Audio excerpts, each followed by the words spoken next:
Hello everybody and welcome back to Combe Valley Campers. Today it's the big one. We get the scoop on Puddles the truck.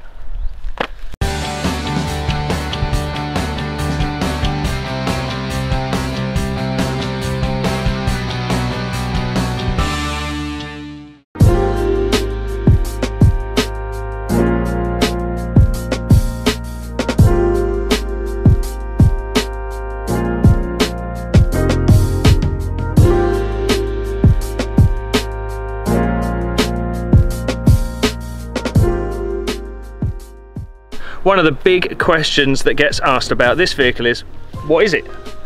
This vehicle in particular is a ex-British Army Leyland DAF T244. It was built in 1991 and features four-wheel drive and a 5.9 litre Cummins diesel engine. The box body on the back is an ex-British Army workshop back, and it has been modified to be a habitation pod for Gary and Tina.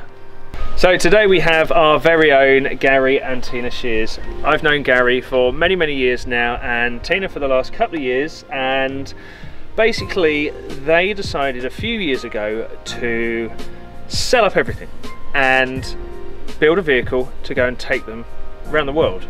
They have done half of it, is that about right? We've driven entirely across the Asian continent now. Yeah. The European and Asian continent, all the way out to Mongolia, at the border of China, and then back. So you drove from the UK, yep, basically to the Chinese border, yep, and then back again. and then back again. And what was stopping you going over the Chinese border?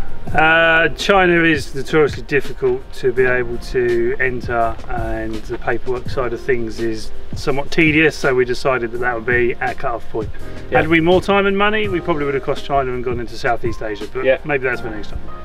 Okay, and was it always the goal to circumnavigate the Earth, or was it always to maybe do halfway, come back, have a bit of R&R back in the UK, and then maybe go the other way around the world and meet up at the other side of China? You know, how did it pan out in the end? We originally decided that we were going to circumnavigate. The plan was to drive practically the route that we did, but continue through Russia to Vladivostok, ship from Vladivostok to Alaska, and then drive down through the Americas. But we decided not to do that, partly because of the shipping costs, and also time away from home. Yeah, we didn't want to spend that much time away from our family. Yeah. So we chose Mongolia as a good turnaround point. So that's what we've been doing for the last 13 months. So leg one was that first 13 months, and then after that we'll break up and do the other parts of the world in later trips. Yeah, so we will have circumnavigated it, we just won't have done it all in one hit, and not necessarily all in the same vehicle. Yeah, so I'm just going to move that from you there. Now, you didn't just do this all on your own, did you? There was a sister truck to Puddles. Yes, we built two at the same time. We built Puddles and another truck called Matilda, which is virtually identical. We launched the YouTube channel Just Escape and Facebook page Just Escape, which we blogged and videoed the entire build, which was a 2-year build, and then the travels as well. The other truck's still currently in Europe somewhere. So Matilda's still in Europe. You came back to the UK because you were wanting to continue the journey on after a bit of R&R back in the UK. So we thought the trip was going to be quite a relaxing experience, and it really wasn't. It was a full-on 13 months, and we felt that we needed to come back and have a bit of R&R, bit of love for the truck, a bit of love for the bank account as well, and then set off again on leg two. And we also felt that we wanted to spend some time catching up with family and friends. Yeah. Because we didn't realise quite how hard it was going to be being away from our family and friends for well over such a long time. Well over a year. Yeah, it's tough. Yeah. It is genuinely tough. Is tough. So a break, I think, was probably quite a welcome break. Yeah. And 13 months, how many miles? 25,000 miles. 25,000 miles. Yeah. And it's not like you had a home to come back to after those 13 months and 25,000 miles. You permanently live in this vehicle. Yes. So we considered when we came back, going back into accommodation, renting, buying, whatever, but after you've lived in something like this for so long, it kind of seems a little bit pointless because you get so used to the space, you don't need anything else. So yeah, we are full-time dwellers, van dwellers inside Puddles. When we built the truck initially, we had built it as an overland vehicle, and the idea was that this would be something that we would go overlanding in. We moved into Puddles 6 months before we left the UK, and we thought, well, actually we quite like this. And then once we've travelled around in there in 13 months, it's just like, she's our home. So we didn't feel the need for bricks and mortar. Yeah. We just wanted this. We wanted to continue that life. And what's the phrase you use? This is our wheel estate. Wheel estate, which I love. I absolutely love that. Now, well, you've told us a couple of bits and pieces on the outside of the truck and what the vehicle is. Tell me about some of the features inside the vehicle. So when we originally built her, we spec'd her to keep us self-sufficient for as long as possible. So she is capable of sustaining us for 6 to 8 weeks at a time. She has 425 litres of water, 3 independent heating systems to try and keep us warm. That is 2 diesel systems and a log burner. It's got onboard water purification and pumping systems, so she can pick up water from pretty much any water source. That's remarkable. and chemically treat it and then purify it for human consumption. She has an electric oven, 2-ring gas burner, 750 something watts of solar. Self-sufficient. Self-sufficient. Yeah. And if people want to understand just what that means, self-sufficient for up to 6 weeks, you've done the measurements, the stats, and you've got the data. Yeah. How much water does an average shower use, for example? An average shower for us in this, well, a domestic shower, the numbers are endless with modern showers, could be up to sort of 25 litres. In here we have about 6 to 10 litre shower at a time. Okay. So that's the one thing, when the water starts running low, that we tend to cut back on is showers. That's bucket washes. Start becoming stinking. Yeah, okay, absolutely. And conversely, when water is abundant, that's the one thing that we take luxury in. We're like, okay, well, maybe we'll just have like a 10-minute shower today. So you can open the top window and look out over the top of the cab, so you can be somewhere as beautiful as we are now, and you can just be having a shower and have a complete panoramic of the Kazakhstani steppe or Uzbekistani fort or whatever, and it's quite nice, isn't it? Yeah. It's amazing. And I know you get asked the same questions over and over again regarding the vehicle and its capabilities and everything else. Can you both give me one example of your FAQs and the best answer that you've got for it, Gary? The one I get asked the most, particularly in the UK, more so in the UK, is fuel economy. Yeah. The answer to that is 12 miles to the gallon off-road, 14 miles to the gallon on-road. So we generally planned around 13 as an average. She does have 400 litres of fuel on board, split between jerry cans and a fuel tank. We keep those separate in case if we puncture or suffer a theft from the fuel tank, and that gives us a range of something like 1,200 miles, I think. 1,200 miles. I'm sure someone will do the maths on that and tell me if that's right. But yeah, it's huge. It's a huge range, and we did find that there was a few circumstances where we would park up and get out the pen and paper and the map and calculate out range versus the next fuel station, and it got tight in Russia at least twice, and once in Mongolia. Van life maths. Yeah, van life fuel economy. When you start calculating what you've got and where you've got to get going, you know you're quite remote at that point. Yeah. And Tina? It tends to be sort of like living related questions, like, do you have a bathroom? Or rather, it's, where do you go to the bathroom? Well, we have a functioning toilet in here and a shower. That surprises a lot of people. Yeah. Is it cold? Is it cold? No, we have running water. It's not cold in the truck. It has been, but that's a different story, and that's available on our YouTube channel if you wanted to check it out. Links in the description, so we'll put that down there later. She has everything that you could possibly want in a home, just in a smaller space. Yep. It's just... Did you figure out the square footage? No. Of the inside? No. Okay. But that's what you say, it's got all the functionality of a home in this space, and that was one of the biggest build challenges. Yep. Is there was a lot of equipment in there in a very small space, and that was probably one of our biggest challenges, was shoehorning so much equipment into it.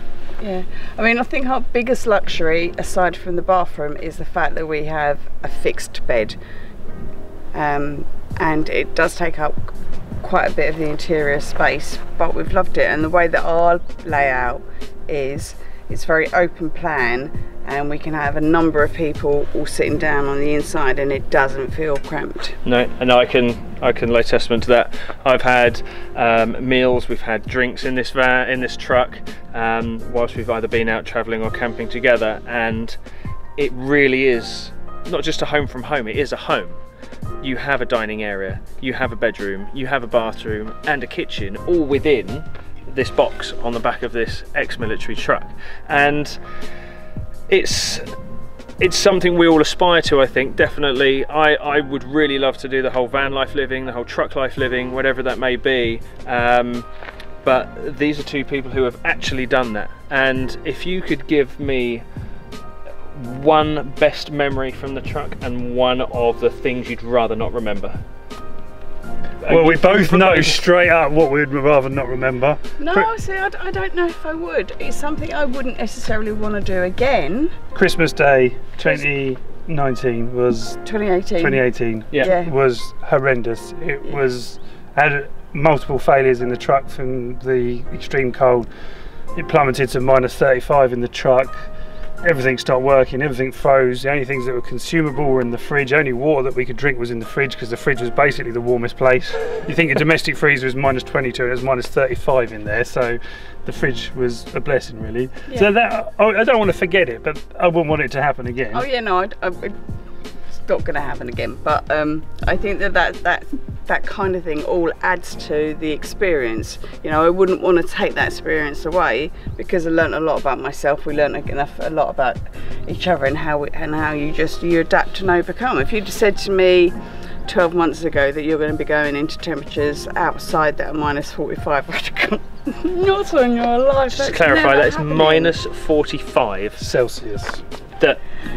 that they experienced. And again, if you were to check out their YouTube channel, you can see exactly how that went down. So we've done the bad bit. Yeah. One from each of you, the memory you will always have from the truck and your travel.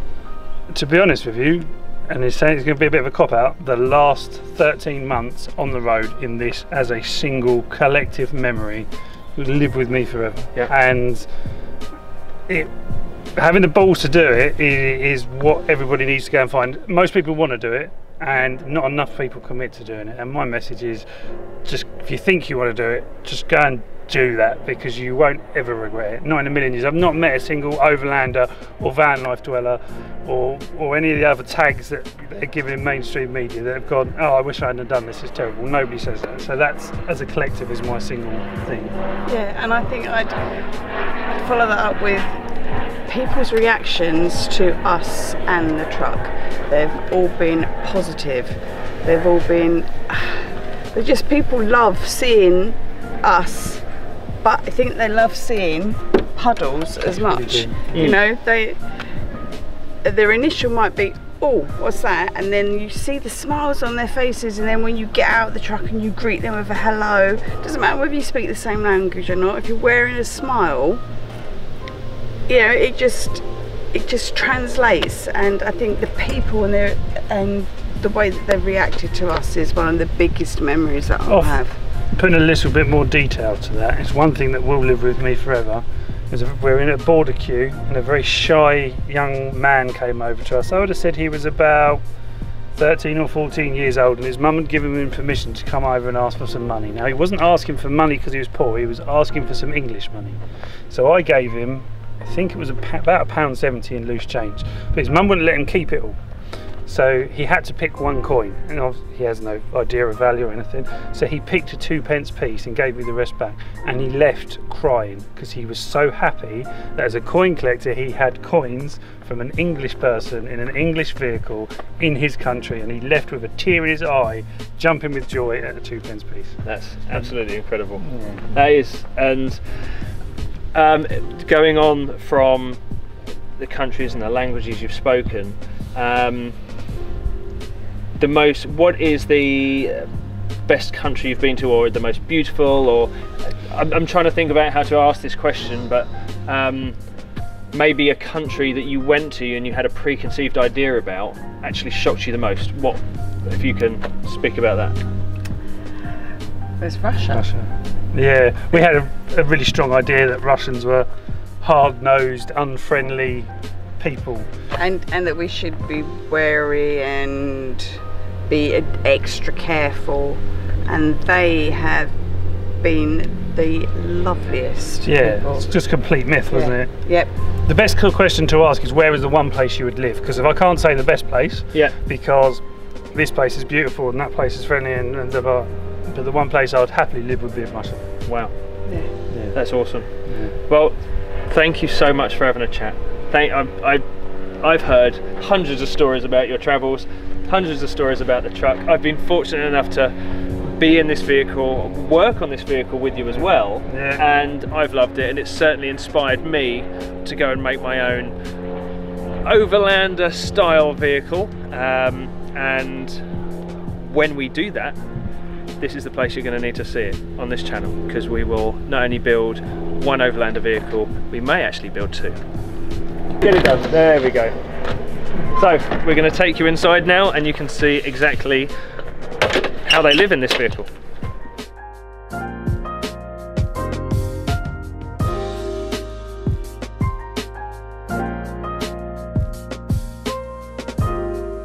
So you've seen the outside of the vehicle, and we've had a lovely chat with Gary and Tina. Right now, Tina's going to take you through all of the features of the inside of our home. Well, I'm going to cover some of them, not necessarily all of them. Okay. But right, so this is the kitchen. Lovely worktop. Gary made this. It's one of his photographs, and this is very special. We really like it. But this is the kitchen area. So gas burners that we've already mentioned, kitchen sink. This is one of the heat source that we have. Fitted it in Russia. Absolute godsend. Also acts as an additional cooking source. Cooking cupboards, or kitchen cupboards rather, with all the spices that you would probably need, and probably a few that you don't necessarily need. Underneath the kitchen sink we have our purification system. So we have hot and cold running water out of this bit of the tap, and then filtered drinking water from the back. Although our water has gone through a purification system, wanted the extra filter just for drinking water. Recently picked up a soda stream so we can cut back on our amount of plastics bottles that we use, and cut down fizzy drinks, or shop bought fizzy drinks. Bedroom area, lovely and comfortable, and as I said earlier, it doubles as an additional seating area, so I can sit here and talk to you, and there's still loads of space over there. Our fridge freezer is, our freezer that doubles as a fridge because we changed the thermostat on it, just sits here. One of our water tanks is, this is our 175 litre tank here, and our 250 is under where Lee is. We have storage under this seat, and at the back of it is more purification. That's our first stage water purification system. We have, as well as the log burner, we have a diesel heater under the bed down here, and one in the bathroom under the floor there, and that blows out fan heating from here and down there. Our hot water comes from this diesel heater, and also the way that Gary's plumbed in the engine coolant means that we get hot water whenever we're driving, so we get hot water and heat in here when we need it, which is a bonus. It's just kind of like free heating and free water really. Electrical cupboard there, which has a blue Victron, yeah, is an inverter. Yeah. We have cubby holes there where we keep all our clothes. We've got loads of storage space underneath the bed. And behind you there is our bathroom with our rainforest feel water system, because I don't know if you've noticed the ceiling in there, it's meant to look like you're standing in a rainforest and you looked up at the sky. That's what you would see. Amazing. Yeah, I had a couple of my grandkids help me with that. On this wall here, which was all randomly put together with a whole different selection of paint pots. I love this. We have a fan heater here. No, it's a fan blower here, and what this does is it blows cool air over there when we get the cool air coming from the doors, but when this is kicking out an awful lot of heat, which it kicks out an awful lot of heat, this helps circulate the warm air over there. Mm-hmm. I'm not sure what else to tell you really. It's just home for a limited period of time now. Don't start getting emotional, Tina. No, I'm not. I am going to be sad to not be living in puddles anymore, but I'm excited about the next stage, Plan B. And I know that the people that will be living in this after us are going to enjoy her as much as we have. And that is the one of the reasons we're epitomising this truck now in a video, is because Puddles has a new home, and Gary and Tina will be documenting the build of their new vehicle, and we will be, once that is live, we will be linking that on our YouTube channel, and also if you follow us on Instagram or social media, we will be able to give you the link there too. So the nice thing about having an ex-military vehicle is it has a cupola cover, so we can pop this off, and in service it did have machine gun mounts on the top, or you could use it as a vantage point, but what we use it for is both the sunroof and somewhere to generally just chill out and relax on the sun terrace.